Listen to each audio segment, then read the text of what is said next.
Hello, everyone. My name is Armando Gutierrez, and I will be covering the first half of Chapter 18. Thank you, Matt, for covering Chapter 15.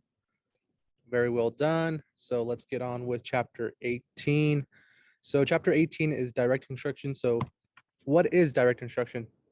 Direct instruction is a model for teaching that emphasizes well-developed and carefully planned lessons designed around small learning increments and clearly defined and prescribed teaching tasks.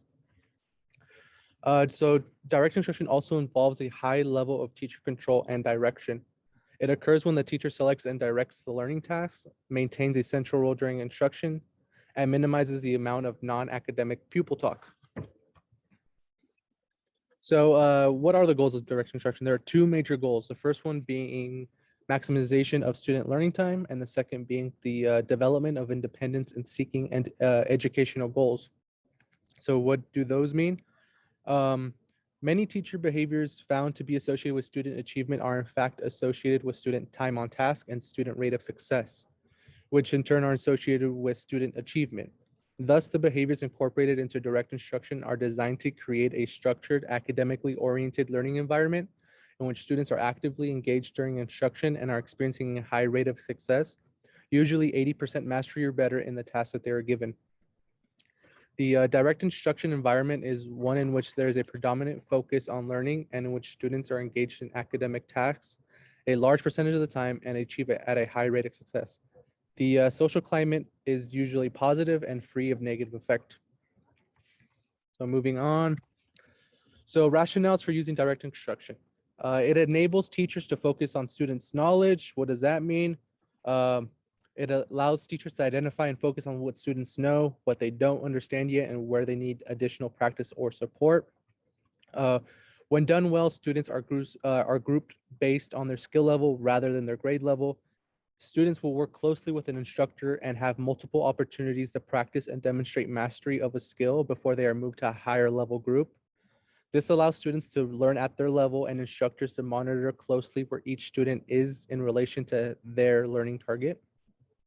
Second rationale, direct instruction is efficient. One of the strengths of direct instruction is obviously its efficiency.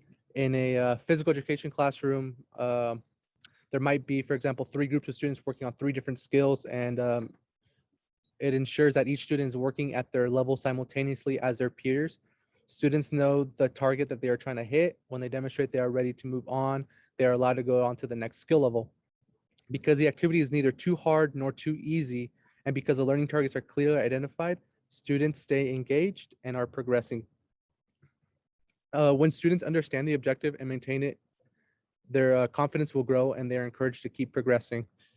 The direct instruction method also gives PE teachers the opportunity to explain rules, regulations, objectives, and different parts of a movement or skills to students verbally, which installs an idea in their head of what to expect.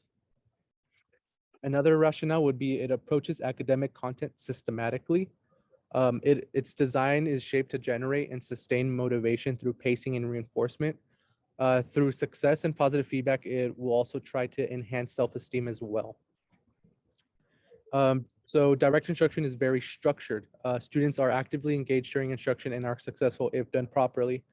Um, Direct instruction is designed to create a structured, academically oriented learning environment in which students are actively engaged during instruction and are experiencing a high rate of success, 80% or better, like we mentioned before, in the tasks that they are given. Also, direct instruction can improve engagement. Um, so you can improve engagement in the classroom by, for example, using introductory activities that elicit student relevant existing knowledge structures, such as reviewing the previous day's work or discussing the objective of the lesson, providing clear, explicit directions about the work that's going to be done, also telling the students about the materials they will use and the activities they will be engaged in during the lesson, and also providing an overview of the lesson will help. Lastly, direct instruction will help facilitate learning. It could be very useful when it comes to facilitating learning through the use of presentation practices. Some examples would include presenting material in small steps so that one point can be mastered at a time, providing many varied examples of new skills or concepts, modeling or giving narrated demonstrations of the learning tasks, and also avoiding digressions, staying on topic, and re-explaining any difficult points that the students might have. Moving on. So there are varying levels of practice functions depending on the students. It is broken down into 3 levels. The first level, it describes the students are first introduced to a new skill or concept, and then the teacher will lead the group through each step in working out the problem. This first level, this first idea will ensure that few errors are produced in the initial learning stages, when memory is most vulnerable to remembering incorrect practice and when errors reinforce incorrect information. All right, so that's the first level. Once they're able to move to the second level, um, after the highly structured practice in the first level, the students will practice on their own while the teacher monitors. During this time, the teacher will provide any corrective feedback for any errors produced, as well as reinforcement for correct practice. When students are able to practice with accuracy, they are ready for independent practice. That is for practice under conditions when assistance is not available. Homework would be an example of independent practice. So that's the second level. Once they're ready to move on to the third level is the mastery level. So students are performing the skill with minimal error. So research indicates that on the whole, the more a person practices a skill, the longer it takes them to forget it. This creates the practice meaningful since it is retained for a long period of time. So these are the levels of direct instruction, first, second, and third level. Okay, so these are examples of direct instruction. Go ahead and take this time to watch this video of Matt showing a demonstration of the deadlift. Good day, students. We will be going over a tutorial on the deadlift. As you can see here, I have a bar set up. Okay. And we are going to use the 5-step approach. So first step is going to be setting the bar over my midfoot. Now we're going to do a conventional deadlift as well, not a sumo. So just like that, the bar is over my midfoot, possibly over my laces or where I tie them. Next, I'm going to set this down. Set the bar over my midfoot. I'm going to bend over and I'm going to grab the bar just wider than my legs. When I pull the bar up my thigh, I don't want my hand to be rubbing on my thigh, right? I don't want it to be rubbing here. I want it to be just outside of my legs, okay? So set my bar over my midfoot. I bend over, I grab the bar. Number 3, I'm going to take my shins to the bar, right? So my tibia. So I bend my knees more to get my tibia to touch the bar. That's number 3. Number 4 is I'm going to breathe in and I'm going to set my back and rotate my arms to push into my side so you can't tickle my armpits, okay? So I breathe in, chest out, tuck my arms, and now I draw the bar up my body. Okay? And then I just reverse on the way down. I go hips, hips, hips, hips, hips, knees. Okay? Set my back, drag the bar up my body. We can squeeze our backside to the top, our glutes. Keep it nice and tight. My shoulder should be slightly in front of the bar for almost everybody. Hopefully that works out for you. I appreciate you watching. Thank you. Thank you, Matt. So as you can see, this was a example of direct instruction. Why? Because Matt clearly stated 5 steps, and before you could move on to the next step, you had to complete the prior step. So in this case, students would know what the steps are, what the objective is, and what they have to do to move on to the next step before they can complete the entire skill. Okay, so this next example is it's a YouTube video of a physical education teacher and a coach who is teaching handball, and he's giving a lesson on direct instruction. It's about a minute long. Let's go ahead and watch that. So the direct instruction approach involves the coaches designing a series of drills, skill drills, in this case handballing skill drills using the Crazy Catch net. So Brent Harvey is practicing his handball. Now, the coach will open the skill drills up as the player or the players progress their skills. So it's a very fast way to develop skills in the early stages. But as you can see, the skills aren't necessarily performed in a game-sensed environment. They're very isolated and can become boring and repetitive. So that is direct instruction coaching, where the coach determines the drills and the players do the drills. So as you can see, that is a form of direct instruction. Obviously in PE, you don't want to go straight into playing a game. You want to teach skills necessary to be able to play the game. So there might be days where students are only going to focus on skills and they won't be able to move on to the next skill before obtaining mastery in that previous skill. So these are examples of direct instruction in physical education. I'm going to hand it over to Kelvin, who will show another example and also complete the second half of this chapter. Thank you very much. Hi class, my name is Kelvin Wong, and now we'll be going into our next direct instruction example in math. Hi class, my name is Mr. Wong, and today we'll be discussing fractions. Specifically, we're going to be discussing how to add fractions. But first, we need to know what is a fraction. So a fraction is a number, any number, over another number. And this could also be a number divided by another number. But we'll get into that part, the dividing part, later on in the semester. But for now, it's just any number on top of another number. So in a fraction, there are two components: the numerator, which is the top number, and the denominator, which is the bottom number. This is very important to know the distinction, so I highly advise you guys writing it down. So in this fraction, the numerator is 1 and the denominator is 2.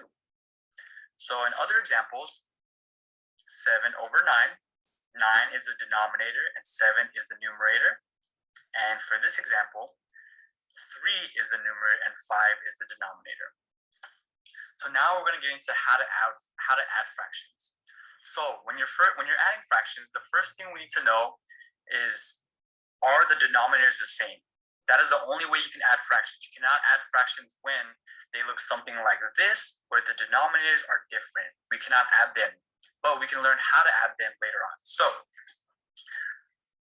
in this case, 4 is the denominator in both cases, so we can add it.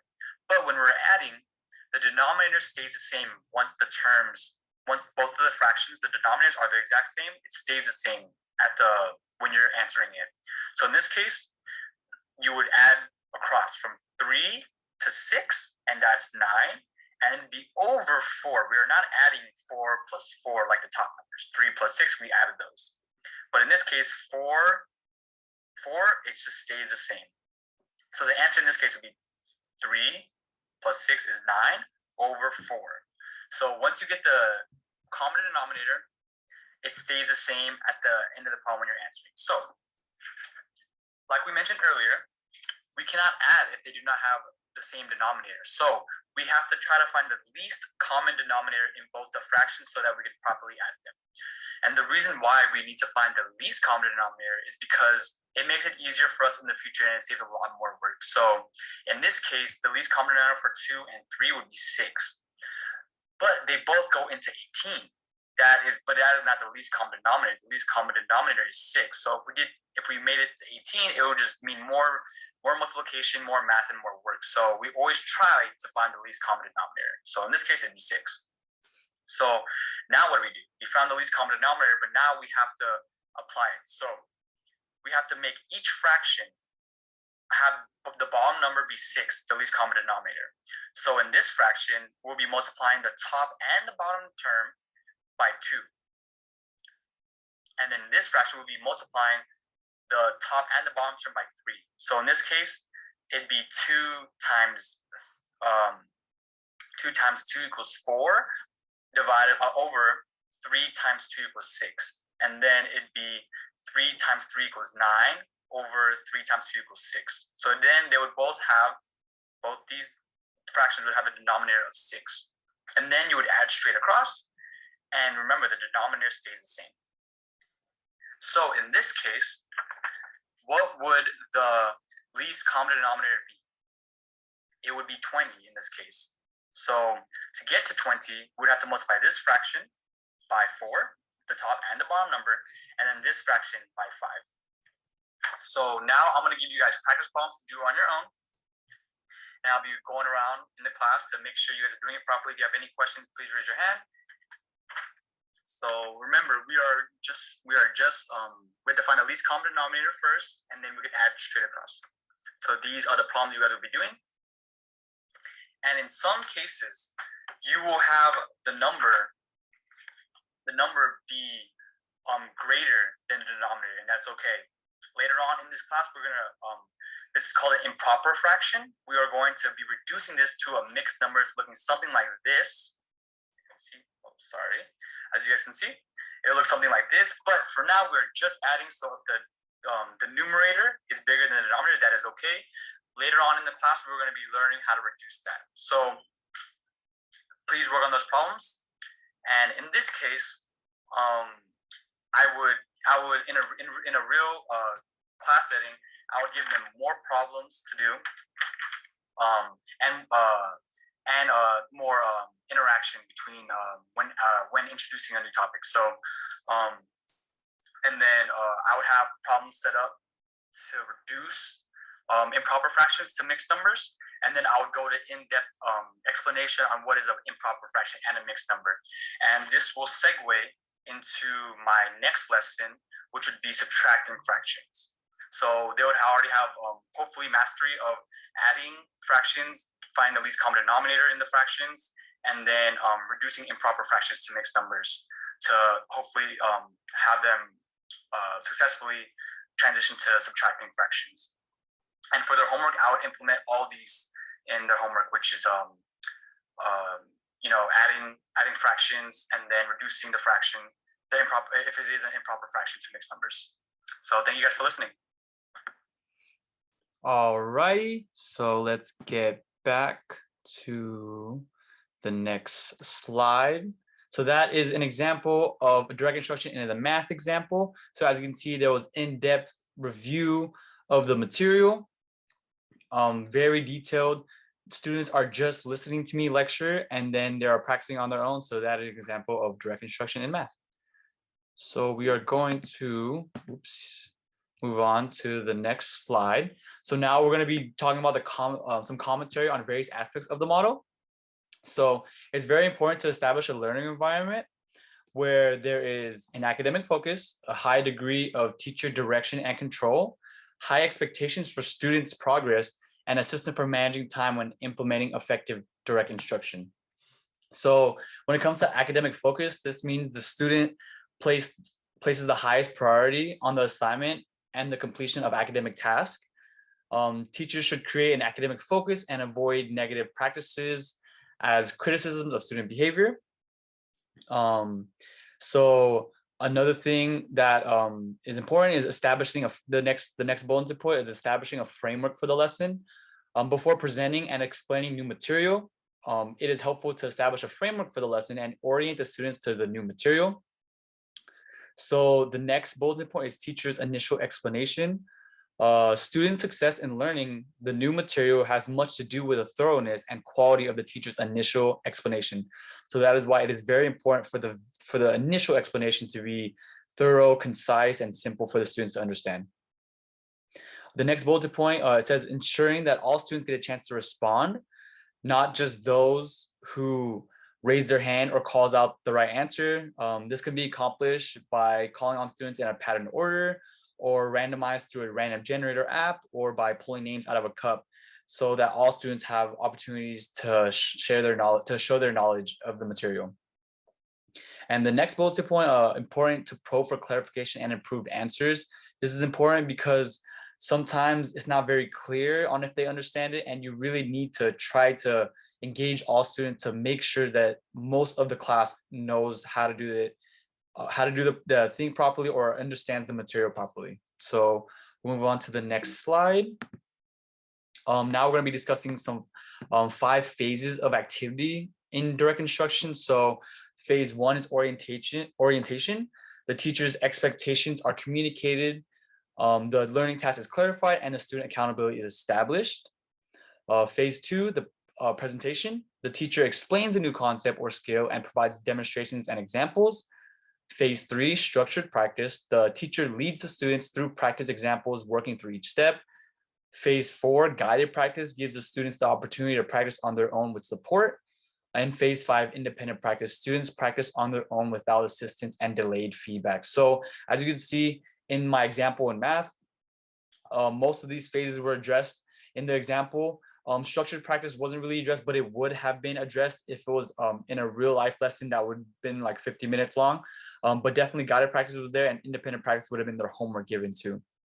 So let's move on to the next slide. And so now we're going to be discussing some pros of direct instruction. So one of the first pro that I'm going to talk about is it's very structured and has clear lesson plans. And this enables it to be administered by anyone depending on the lesson plan and how the teacher demonstrates the information, because some teachers may have the bulk of their information done only verbally, straight from their memory, whereas other teachers like to have them presented in a PowerPoint slide. I feel like it's effective to have the major points in a PowerPoint slide, so the main concepts are seen visually and explained verbally from the teacher. So another pro, it keeps the students' engagement high. Since it's highly structured, there is no time and no opportunity for non-academic questions being asked during instruction, which ends up keeping the students on task. A good tip when it comes to direct instruction is to, during the actual lesson itself, is to save questions to the end, depending on your subject matter, but to keep the flow of the learning for the students there. But if you think there's a proper break in the instruction, then you could pause and then ask questions to make sure they're clarified on each step, so they're not confused. So it actually depends on the teacher and the structure of the lesson. So now we'll be talking about some cons of direct instruction. So it should not be used all the time, even though it is used a lot, especially in structures like physical education. It should not be used all the time for all educational objectives or for all students, because all students learn differently. So they need to be engaged in different manners than just direct instruction. For some content or some students, teaching may need to be done in other ways to get the most out of this content or the student. So it's all individualized, but at the end of the day, it shouldn't be used for all students and for all circumstances. So another con is to truly make sure the students understand the content. A common error is simply to ask students if they understand or have any questions, and then to assume that if no one or only a few students respond, everyone understands well enough to move on. That's not necessarily the case. Some students are more shy than others. So you really need to try to give direct questions so that you can make sure that they really understand the content, so that you can move on to the next part of the lesson. And another con of direct instruction is reviewing the information. Some teachers deal with the topic and never review the information or skills again until the final exam. So the important material needs to be reviewed regularly so the students have better retention. So this is our conclusion of our presentation. In a real setting, we would ask these questions to the class so they could to test their knowledge, to see what they learn. So obviously we're not doing that, but I will go over these questions real quickly. So the first question, can anyone tell me how direct instruction is used? Question 2, what is one example of direct instruction? Question 3, what is the goal of direct instruction? And question 4, when is direct instruction appropriate? So this concludes our presentation, and thank you so much.